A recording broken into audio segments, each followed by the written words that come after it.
my chapter Between Nowhere and Goodbye, Love, Clichés, and Beyond in Literature and Film. So I'll start off with a couple of prefatory remarks. So the first one being I conceptualized or I kind of approached the exercise of writing this chapter, this paper, as an exercise in theoretical psychoanalysis, which is something that Lacan mentions in Seminar 6, Seminar on Desire, where he's basically saying that the work we do, or the work he is doing with Hamlet, reading Hamlet closely to unpack the psychoanalytic insights into desire, is theoretical. And in fact, I'd like to read that short passage where he says, this is from the session of March 18th, 1959. So in reference to the discussion on Hamlet, he is saying, what I am working on here is psychoanalytic theory. Compared to the theoretical question whether psychoanalysis can adequately discuss works of art, any sort of clinical question is one that falls under the heading of applied psychoanalysis. Uh, as I said, I approach this as an exercise in psychoanalytic theory, theoretical psychoanalysis. And what I wanted to do was very simple, something which I do for my own learning of psychoanalysis, my self-learning or unlearning of psychoanalysis, is look at literature or look at film, the two areas which um, constitute my archive. I'm not a clinician, so that's my archive, and look into how these might help me understand some of the more denser or complex parts of Freudian Lacanian theory.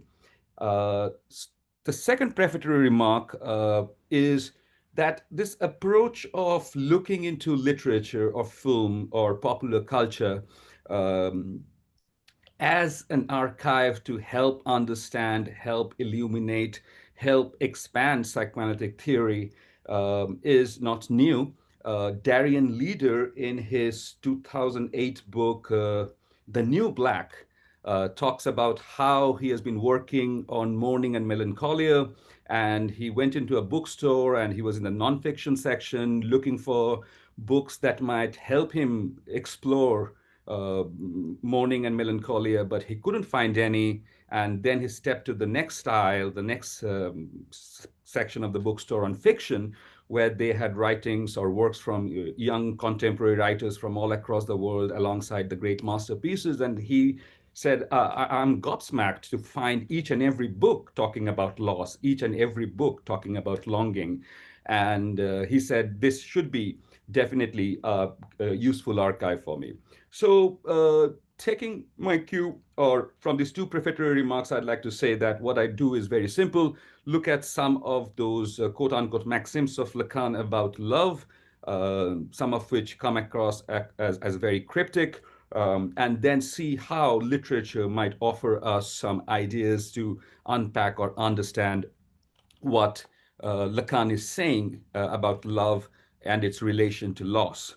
Now, of course, we didn't need a Darien leader to tell us how literature is important.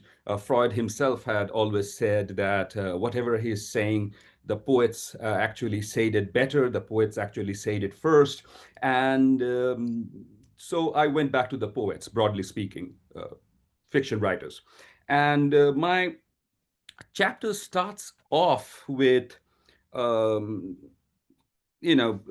giving some examples of what Lacan's aphorisms are, like love is to give what one does not have.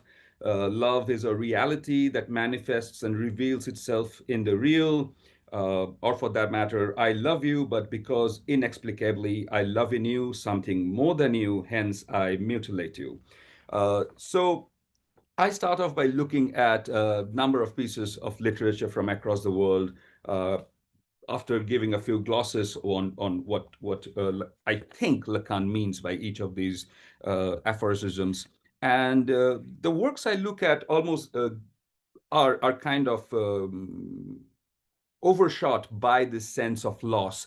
this sense of pining, love which should be and which is habitually, commonly understood as fulfilling, as plenitude, as beautiful, seems to be in the writings of literary writers almost always haunted or almost always riddled with this sense of loss and longing.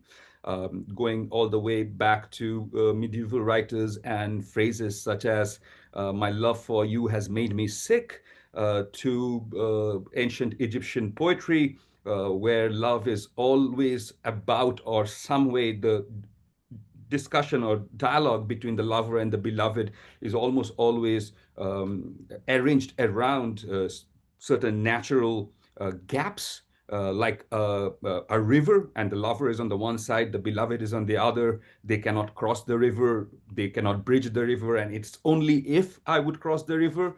But the river is not the only impediment. If there is a possibility of crossing the river, then there is this, again, a big stanza about, oh, we should be able to cross the river, but the current is too much and the boat will sink. But yeah, if the current is low, during low tide, we might still be able to cross the river, but hey, hold on, there are alligators in the water. So the entire creative product that we have as Egyptian love poetry um, seems to be about uh, the incompleteness of love, about the impossibility of love. And what it seems to be holding love up, and the creative work of celebrating love, is that gap. In this case, the example I gave is, of course, that of the river, presumably the Nile, because the reference to the alligators, which would be the Nile alligators, one of the most ferocious species ever.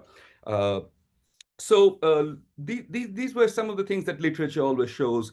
Again, if you go back to some of the greatest works of literature and a cliche of love literature, perhaps best, and this is my Eurocentrism speaking when I say best, but perhaps, again, with all due apologies, best captured by William Shakespeare in the play Romeo and Juliet, where we have star-crossed lovers and they inevitably end up dead. This, what I'm calling cliche of lovers who do not end up in a conjugal relationship, is repeated throughout the world. I mean, there's the stories of Laila and Majnu from South Asia, maybe even Persia. There's story of Heer and Ranjha from Punjab, in Western India. So very, very similar stories that somehow this big love affairs never quite materialize. And what makes them immortal as lovers is exactly the fact that their love did not come to fruition. Um, Before I start talking about the two big texts I explore in my chapter, I wanted to obviously give example of a very famous love poem, again, from William Shakespeare, Sonnet 18, "Shall I compare thee to a summer's day?" I think it very beautifully captures what love is in Freudian, or how Freud sees it, connected to the ego, connected to narcissism, and how Lacan sees it as connected to lack or loss. The poem, of course, it is one of the most celebrated love poems, I guess, taught in high schools. Uh, Definitely, when I was in India, it was taught in my high school. But here in freshman classes, I teach it in freshman classes. I taught it again in an upper division class that I'm teaching on psychoanalysis and literature this semester, on the topic of love and death drive. It starts off with a creative expression or articulation of love, profound love, deep love, but it's thoroughly inconsistent. The poet is never able to put his finger on why his love is unique.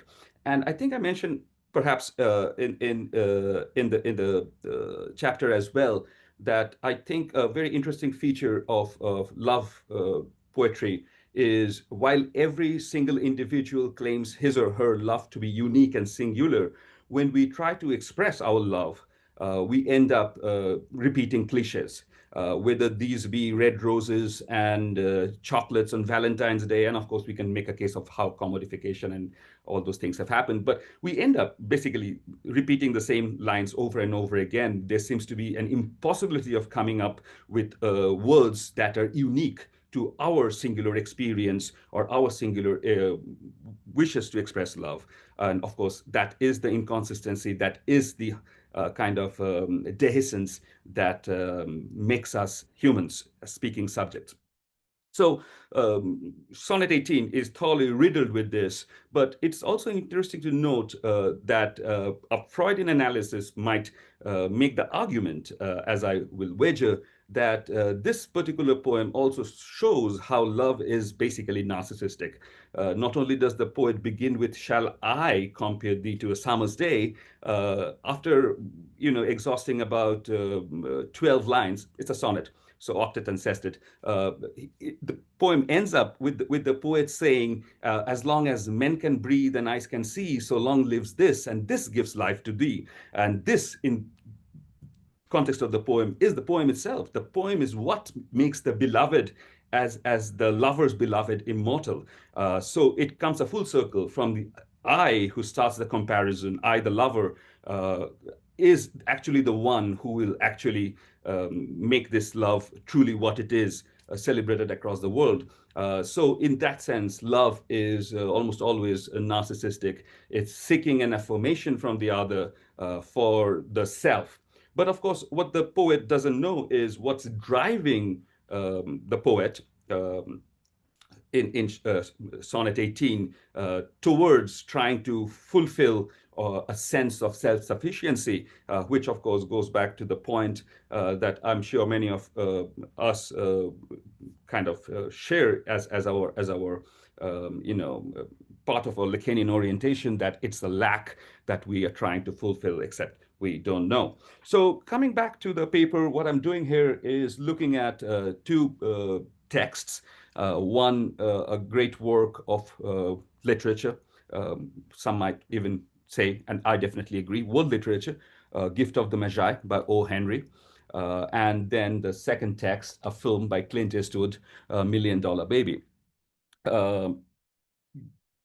Gift of the Magi, even those people who have no connection to literature or, humanities side of things, they know it. Like my mom, who is a botanist, or my dad, who was an electronics engineer. They knew the story. They consider it to be a great work of literature. Perhaps it would be part of a dozen literary texts that they had read in their lives. Not trying to kind of belittle them, but I'm just saying people who don't read literature, even they know Gift of the Magi. Again, very common in Indian schools when I was growing up to be taught this text very early on. I think I was in my 6th grade when we were reading Garde Maupassant and The Necklace and The Gift of the Magi as great examples of short stories.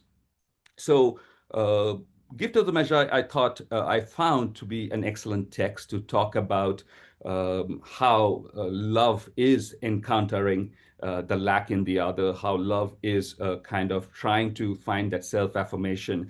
Because at the end of the day, what Jim and Della, we are told, couple living on very frugal means, are hoping to do is complete what they think is incomplete in the other. So Jim has this pocket watch, a kind of inheritance, and also a symbol of the time when the family, or Jim's family, was much more well off. And this is the last piece of family heirloom, but the watch which completes Jim, and the story uses the word, it completes Jim. It gives him a kind of a flair of being a gentleman, lacks something, which is the fob chain. And by extension, there is therefore this lack in Jim. It's the object which completes Jim, but yet not, because the object itself is incomplete. Similarly, Della has long hair, which is compared in the story to the hair of Delilah, and it's beautiful. Everyone's talking about it. It's that thing in Della which makes Della Della, which gives Della her identity. Yet Della doesn't have the combs, the tortoise shell combs for her tresses, and therefore each decide to gift one another by sacrificing their most precious possessions. Jim, what would complete them, or they think would complete the other. So Jim sells off his watch to buy those tortoise shell combs for Della, and Della cuts off her hair, sells it to a hairdresser to get money to buy Jim a silver chain for his watch. I think there are a few questions in the chat, Julie, but I think we can go to it once I'm done, because Yeah. I'm not being able to follow it. Yeah.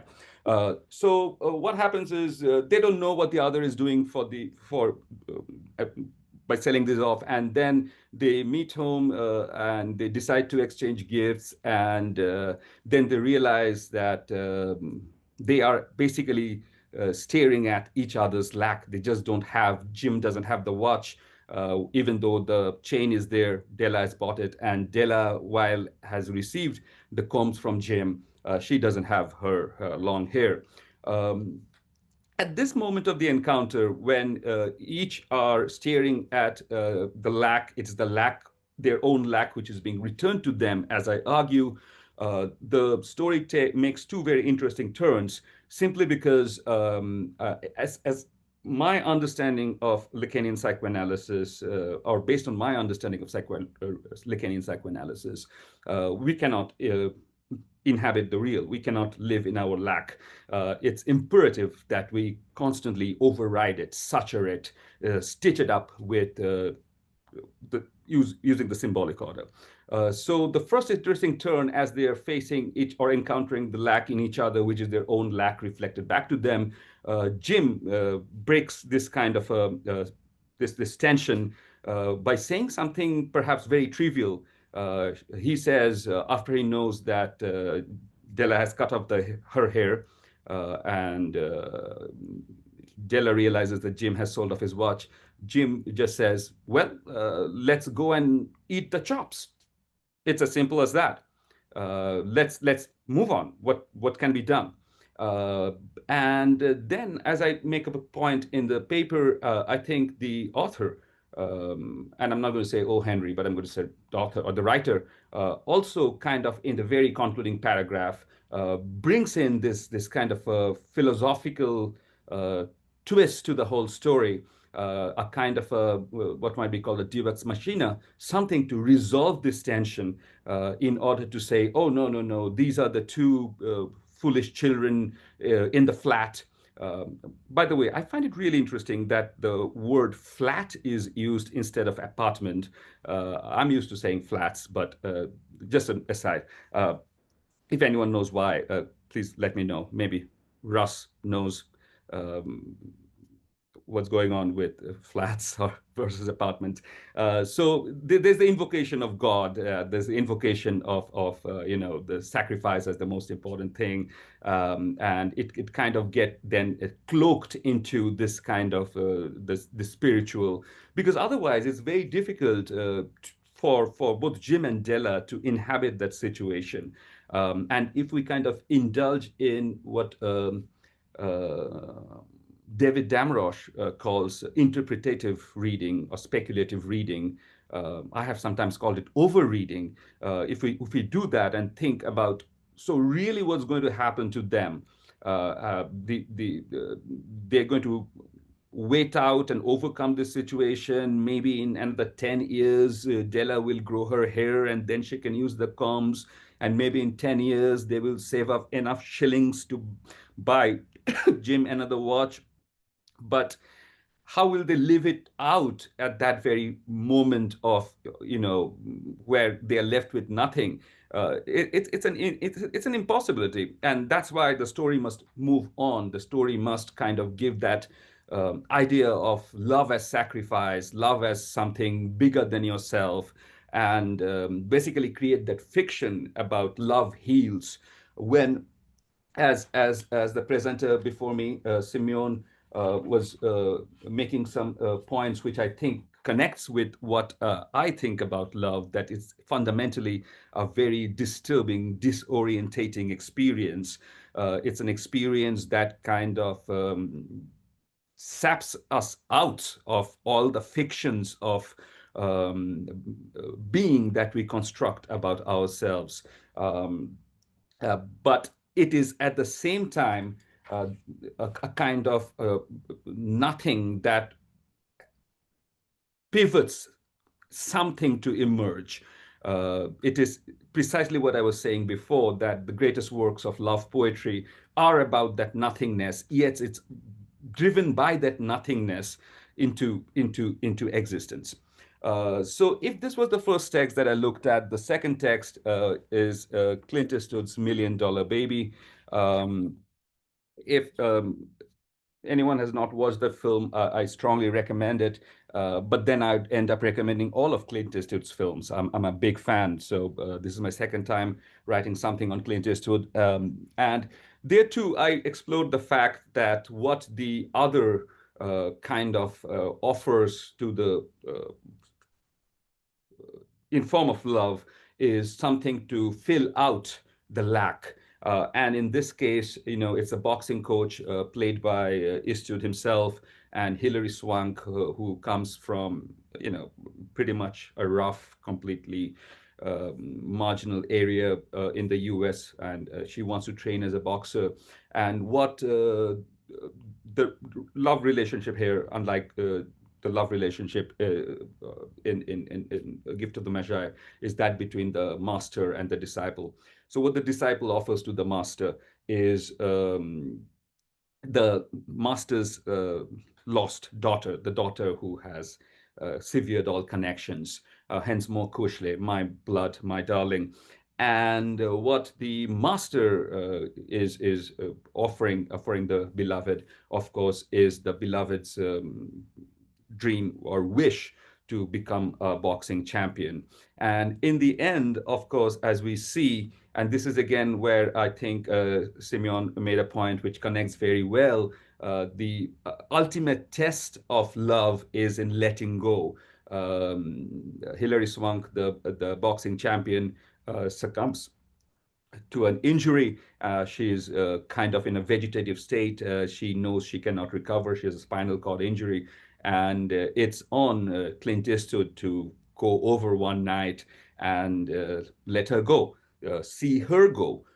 I think that's a profound expression of love, but it is also perhaps encountering the other's desire, because Hilary Swank wants to die. She can't go on living like this, and encountering the profound lack in the other.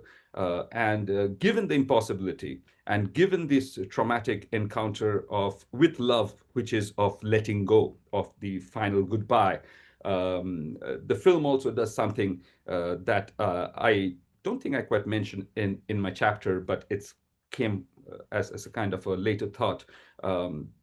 The film also does something that the short story by O. Henry does. It doesn't quite end there. It ends with a kind of a, how do I place it? Distorted, long shot of the master Clint Eastwood in a pie shop eating a lemon pie, which was a favorite of Hilary Swank's. And then, of course, there's the narration, the voiceover from Eastwood's friend and guy who worked, Morgan Freeman, in the gym, talking about how that was the last he ever heard from Clint Eastwood. So I guess post these two readings, the final point I make is through a poem by Pablo Neruda. It's just called Love. And it's a very beautiful poem. In fact, I cite the entire poem in the chapter, for which Julia and I had to go through a lot of trouble getting the copyright. The Neruda estate didn't know that this was a Neruda poem, and they said that one of the greatest scholars of Neruda has said this is not Neruda's poem. I had to give them evidence that this is Neruda's poem, and then they still wanted the copyright fees. So we kind of took care of that. So the entire poem is there. It's beautiful. It's very Neruda. And the point I make there, of course, is apart from love being disturbing and disorienting. The fact is that we still fall in love. The fact is that we still keep repeating. We're caught in a loop, loving. Sometimes that relationship becomes problematic, and maybe we end it, but then we get into another relationship which turns out to be equally problematic, end it, then into another. So this series continues. And I think what Neruda's poem shows perhaps that in the suffering that love offers, there is a kind of enjoyment, an unconscious enjoyment, a kind of a surfeit enjoyment that we don't realize that we are consciously seeking, but perhaps that is what is driving us in again, so-called falling in love and hurting ourselves. And so I end with Neruda as again the words of wisdom from a poet who captures the fact that love hurts, but what it also offers is that something, something excess that perhaps keeps us being driven into falling and experiencing the trials and tribulations of love over and over again. All right, Julie, that's all I have.